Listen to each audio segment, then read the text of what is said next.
Christophe Legans, bonjour. Bonjour. Alors vous avez créé il y a un an à Strasbourg la société Carbone 11 qui est, je cite, conseil en bilan carbone. Ça signifie qu'il y a un marché pour une telle activité en Alsace? Il y a un marché en Alsace, non seulement en Alsace, mais un marché un peu partout en France.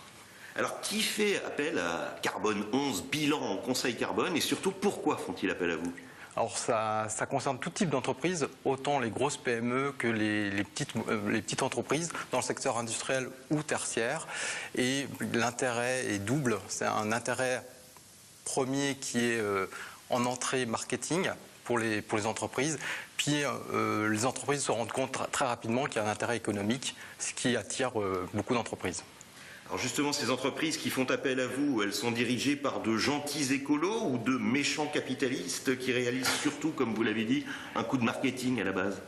Ça dépend. En entrée, en général, c'est, pour être honnête, du marketing. Et derrière, ça devient intéressant au niveau développement durable. L'entreprise se rend compte que c'est pertinent pour elle. Ça fait vendre de dire qu'on a fait son bilan carbone alors?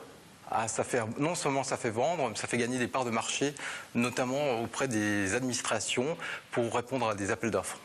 Alors concrètement, vous passez 8 à 15 jours dans l'entreprise et ensuite vous prodiguez vos conseils pour réduire son empreinte carbone. En général, elles le font, les entreprises, elles mettent en œuvre vos conseils?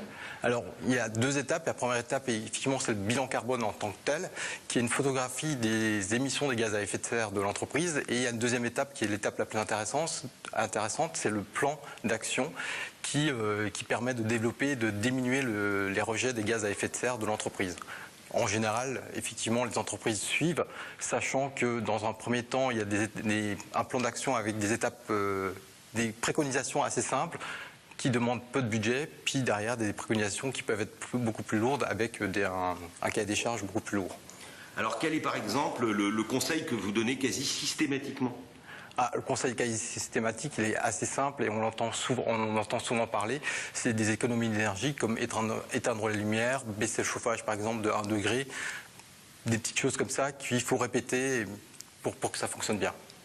Alors ça doit coûter cher quand même, si vous passez 8 à 15 jours dans l'entreprise, c'est quand même rentable, dites-vous? Non, les entreprises se rendent très rapidement compte que c'est rentable, oui. Alors, est-ce que l'Alsace est en pointe dans ce domaine-là et ce serait pour ça que vous avez créé votre entreprise dans notre région? Alors, on a un petit avantage en Alsace, c'est la proximité de l'Allemagne qui est un peu plus axée sur le développement durable depuis de longues années. Donc oui, effectivement, on a un avantage dans ce domaine-là. Christophe Legans, merci. Merci.